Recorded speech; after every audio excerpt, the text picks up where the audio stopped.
사람들이 더 이상 신을 믿지 않는 이유는 무엇일까요? 그러니까 신을 믿지 않는 것이 가능해진 이유는 무엇일까요? 일반적으로는 과학이 점점 발전함에 따라 신을 믿는 것이 더 어려워지고 있다고 생각합니다. 하지만 이는 정치 철학적인 관점에서 보면 순진한 발상인데요. 눈앞에 보이는 두 가지를 직결하는 것이기 때문입니다. 철학사를 살펴보면 우리는 현대과학보다 종교개혁이 세속화의 중요한 원인이라는 것을 알 수 있습니다. 그리고 현대과학의 탄생 역시 이전에 일어난 철학적 혹은 신학적 혁명의 결과라는 것을 알 수 있습니다. 이게 도대체 무슨 소린가 싶은 분들이 많을 텐데요. 오늘 영상은 아마 지금까지 저의 영상을 통틀어 가장 길고 어렵고 복잡한 이야기가 될 것 같습니다. 구독자 1000명을 기념해서 더 좋은 영상을 만들려다 보니 이렇게 됐는데요. 아무튼 지금부터 사람들이 왜 신을 믿게 되지 않았는가를 알아보도록 하겠습니다. 왜 사람들이 신을 믿지 않는가는 정치신학 분야의 중요한 철학자인 찰스 테일러의 질문이었습니다. 찰스 테일러는 이 질문을 보다 정확하게 하면 왜 사람들이 신을 믿지 않는 것이 가능해졌는가 라고 합니다. 현대사회도 여전히 신을 믿는 사람들은 많으니까요. 하지만 테일러는 현대사회에서 신을 믿지 않는 것이 충분히 가능한 선택지가 되었다는 것에 주목합니다. 이는 신을 믿지 않는 것이 상상하기 어려웠던 과거, 특히 서구 중세에 비교하면 매우 놀라운 일인데요. 테일러는 이 변화가 현대인들이 자신과 세계를 상상하는 방식이 과거와 달라졌기 때문이라고 말합니다. 먼저 테일러가 설명하는 현대인들의 특징을 알아보도록 하겠습니다. 우선 현대인은 자신을 독립된 개인이라고 생각합니다. 과거의 사람들은 자신을 투과성이 있는 존재라고 생각했습니다. 그러니까 자신의 몸에 구멍이 뚫려 있어서 보이지 않는 다른 존재들이 자신의 몸에 들어갔다 나갔다 할 수 있다고 생각한 것이죠. 예를 들어 나에게 열이 나면 뜨거운 존재가 나의 안에 들어왔다고 생각했습니다. 세계는 마법과 같은 존재들로 가득하고 나와 그들은 상호작용을 하는 관계에 있습니다. 그들은 언제든지 나에게 영향을 줄 수 있다고 생각한 것입니다. 이런 식의 사고가 현대에서 완전히 없어진 것은 아닙니다. 예를 들어 우리는 소비를 참지 못할 때 지름신이 오셨다라는 표현을 하기도 하죠. 그리고 영화관 같은 장소에 가서 그 분위기에 압도되는 기분을 느끼곤 합니다. 하지만 현대인들은 기본적으로 나는 이 세계와 다른 사람들로부터 분리된 개인이라고 생각합니다. 또한 현대인들은 가치의 위계를 부정합니다. 테일러는 이것을 일상생활의 긍정이라는 말로 표현하는데요. 과거에는 왕과 성직자와 같이 중요한 일을 하는 사람들과 중요한 일을 하지 않는 나머지 사람들로 구분되었습니다. 하지만 현대인들은 자신의 일상에 충실하는 것이 가장 가치 있다고 생각합니다. 중세시대가 교황과 황제로부터 쭉 이어지는 위계사였다는 걸 생각하면 굉장히 놀라운 변화인데요. 현대인들은 여전히 정치적 지도자와 종교적 지도자를 존경하지만 그들에 비해서 자신의 삶이 가치 없다고 생각하지는 않습니다. 그렇다면 현대인들은 자신이 사는 세계를 어떻게 상상할까요? 앞서 과거에는 사람들이 이 세계에 마법이 가득하다고 생각했다는 것을 말씀드렸는데요. 현대인들은 자신이 계몽이 되어 그런 환상으로부터 벗어났다고 생각합니다. 그리고 이 세계는 과학적으로 분석할 수 있는 나와 떨어져 객관적으로 존재하는 것이라고 생각합니다. 여기에 더해 현대인들은 초월성을 더 이상 믿지 않습니다. 초월성이란 우리가 존재하는 시간과 공간을 넘어선 시공간을 의미하는데요. 이 초월성에 대한 믿음이 과거에는 보편적이었지만 더 이상은 그렇지 않다는 것입니다. 테일러가 설명하는 현대인들의 상상이 어떤 모습인지 그려지시나요? 현대인들은 고상하거나 초월적인 것에 대해서 생각하지 않습니다. 대단한 사명이 아니라 소소하지만 확실한 행복을 더 중요하게 생각합니다. 테일러는 과거와 현재의 차이를 이 둘의 대표적인 질환을 비교해보면 정확하게 알 수 있다고 하는데요. 과거에는 높은 기준에 도달하지 못해 느끼는 불안으로 인한 강박증이 대표적인 질환이었습니다. 종교개혁을 시작하기 전에 마틴 루터가 자신이 구원을 받지 못했을까봐 끊임없이 불안했던 모습이 대표적인 예라고 할 수 있습니다. 반면에 현대인들의 대표적인 정신질환은 삶의 목적을 찾지 못해 나타나는 우울증입니다. 이는 현대인들이 초월성과 고상한 목적을 더 이상 믿지 않고 자신을 고독한 자아라고 인식하기 때문에 생기는 질병입니다. 다시 원래의 질문으로 돌아가 봅시다. 사람들이 신을 믿지 않는 것이 가능해진 이유는 사람들이 자신과 세계를 상상하는 방식이 달라졌기 때문입니다. 현대인들은 과거인들에 비해 축소된 세계관과 개인관을 가지고 있습니다. 무엇보다 신을 믿기 위해 전제되어야 하는 초월성을 더 이상 믿지 않습니다. 우리는 앞서 제가 설명한 이 변화들을 세속화라고 부릅니다. 그렇다면 이 세속화의 원인은 과연 무엇일까요? 테일러는 세속화가 이뤄진 것은 무엇보다 신학적인 변화가 가장 결정적이었다고 이야기합니다. 바로 중세 카톨릭의 주지주의에서 종교개혁을 중심으로 한 주의주의 신학으로의 변화입니다. 기독교 사상에 친숙하지 않으신 분들에게는 조금 헷갈릴 수 있지만 그렇게 어려운 개념이 아니니 잘 집중해서 따라와 주시기 바랍니다. 기독교 사상은 기본적으로 주지주의와 주의주의 이 두 가지로 나뉩니다. 주지주의란 신의 지혜가 선하다고 생각하는 것이고 주의주의란 신의 의지가 선하다고 생각하는 것입니다. 신 대신 아빠가 나에게 가르침을 주는 상황을 상상해 봅시다. 아빠가 나에게 하는 말이 옳기 때문에 그 말이 옳다고 생각하는 것은 주지주의입니다. 이 관점에서는 아빠의 말을 객관적으로 판단할 수 있는 기준이 존재합니다. 반면에 아빠가 하는 말이기 때문에 그 말이 옳다고 생각하는 것은 주의주의입니다.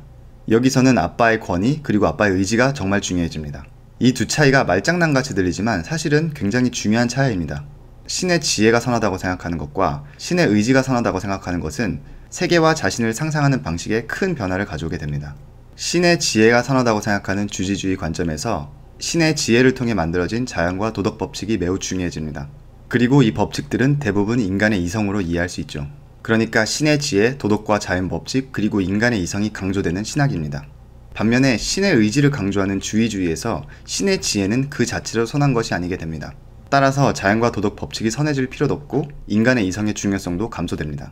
이 두 신학이 바라보는 세계는 어떻게 다를까요? 주지주의 관점에서 세계는 완전하고 선한 규칙과 법을 가진 것이 됩니다.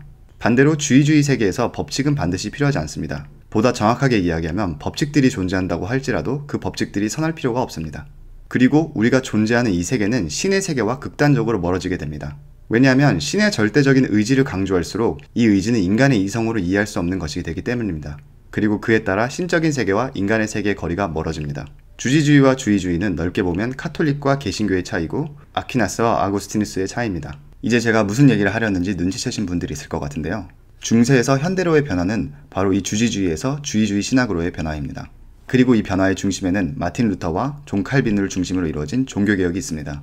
세속화는 이 주의주의 신학에서 한 발짝 더 나아간 것입니다. 물론 이 둘은 근본적으로 다르지만 세속화와 주의주의 신학은 매우 닮은 점이 많습니다. 제가 앞서 설명드린 현대인들의 특징을 이 신학적인 관점에서 다시 생각해 보도록 하겠습니다.